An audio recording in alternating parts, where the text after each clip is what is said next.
Jako ne. Ahoj. Čau. Jak se máš? Dobře. Hnedka, co?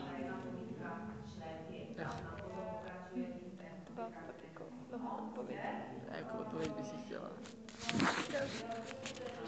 Například. Možná se otáčíš? To jsme nebyli vidět. Počkej, upravím si vlasy.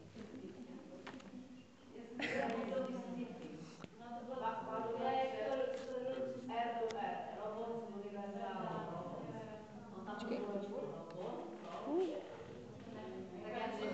Co to bylo? Prstíky. Máme tam někoho. Nenápadně. Bože, Terka zítřím. Co to tam asi dělají? Co asi spolu mají? Dívej si, už něco hledá, jakože, pod stůl. Bože, Jiří. Jiří to nechce. Sakra, to byla rychlovka. No Jiří, ty máš ale výdrž. 3krát do vteřiny. Terka se nám schovává za notebook. Se nestydíte. Jsou kulíšáci tady ve třídě. To je se Jo. svět a doktor Prokop, inženýr Prokop, to ten zničí. Se nám vytřelce. Nevíc líbí, jak vy máte Kde? různé verze, ale nejhorší na tom bude to, poslouchejte mě prosím vás.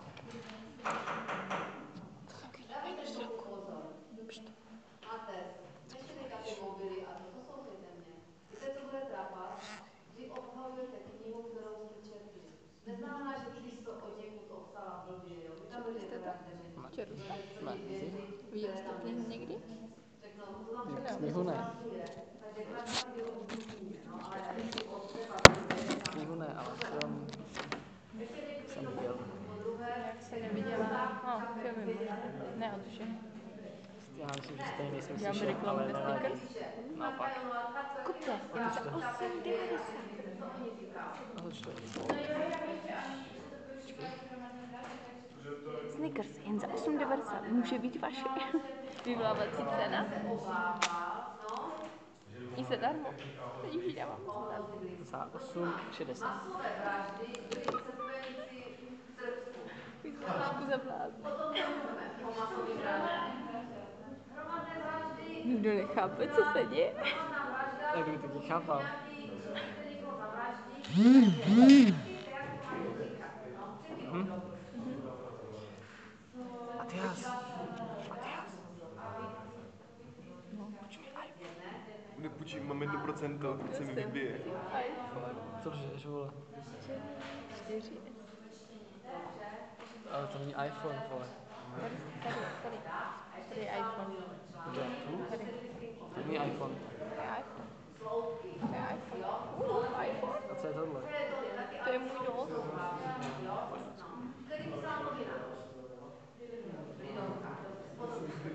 Jo, to na koho? Proč to mám vlasy? Pojď. Tam je ten větroň. Co je? Pojď radši udělat reklamu na komíka. Zdravá výživa. Medvědka. To jak na vás kouká. Já to budu. Nepijte to. Co to To je velice skáčky? nakažlivé. Kojenecká voda forever. No a ještě, kromě války z Mloky, Ukázal. Už jedna kamera taká. Já kdyby se vám ukázali, ale máme hodně opřený mobil, takže máte smůlu. nemoc a ještě napsal Frunz Maska. Dnešní díl je takový slabší. Tak bojuj. Máš hravala u nás Keže papáš. tak co někdy řekneš. Vystudoval nějakou vysokou školu a nevykoná palík. Takže hravala. Mňam. Takže necháme. Teď musíte mluvit my papáme. Půjdeme na obsah. Tak ty máš obsah. Čím? Potřebný umíš? Chtěl jsi to ukončit? Ty detektivální obsah. Vzpomínám, že si miluješ, aby si došla k tomu blokovi v té Vltavě. A ty máš co? No? Rozmařené. Nejsem mání, jo? Proč nic neříkají? Tak. Ani. My papáme, oni musí mluvit. Z rána? Třeba. Děcka, říkáme opět obsah války z Moloky. Nebo válek to moc sladké. Posledněte si ten obsah, protože třeba tam zase narazíme na nějaký nonsens a to můžou upravit. Tak, prosím.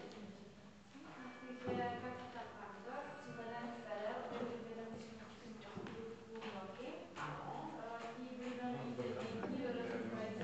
Vojto, opři tam kubíka. Vojto. Opři tam kubíka, potřebuji se napít.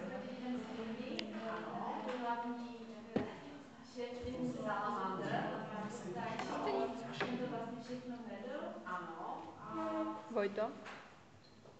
Opři tam kubíka, potřebuji vzít svoji kojeneckou vodu.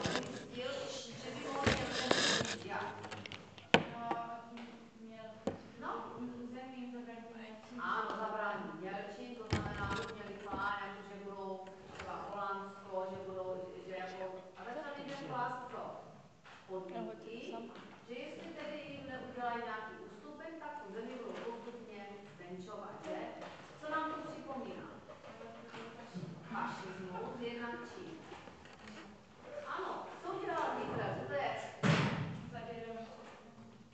Co to je Anschluss?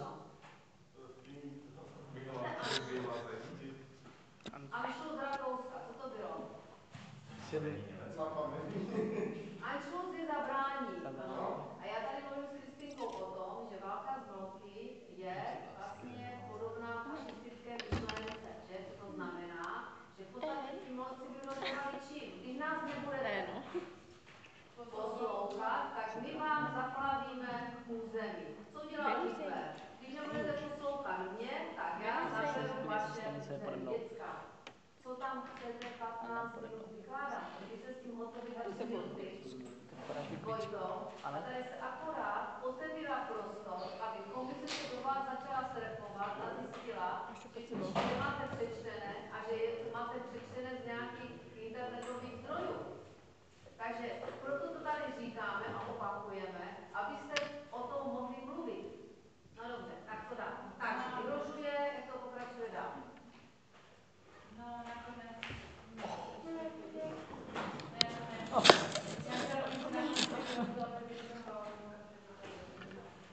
Kdo to byl Bondy? Další postava válka z Bondy. Obchodník. Víte co, já jsem vám říkala, že si tu válku z bloky nemáte brát, že to nemáte přečteno. Ten, kdo to nečet, špatně se nám o tom bude mluvit. Jaký je to typ románu válka z bloky? Tak to je jedno, když řekneme, objevují se tam fejetony, to je pravda. Ale jaká to je především?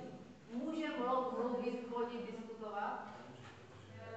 Utopický román. Utopický román. No, teď postižili.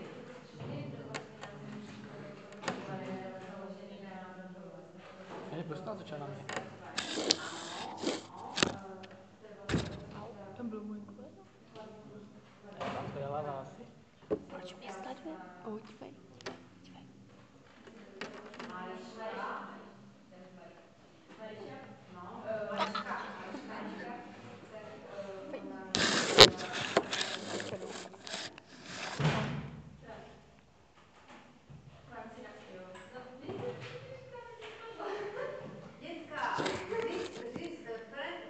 Francis, tak to můj kolega pan Salon asi omdlí, jo?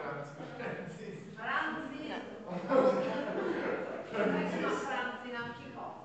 A teďka, poslouchej. Asi se odstěhuji. Čau. Jako je patrno, že to je jeho kdo?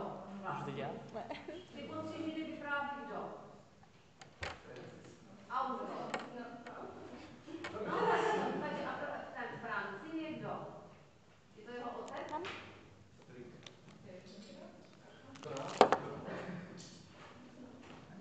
Není to jeho otec. Maminka se narodila, on se narodil mamince jako svobodné mamince a on ho adoptoval. Takže je to jeho nevlastní otec. Takže a ten tam pracuje jako právě, no. A ten tam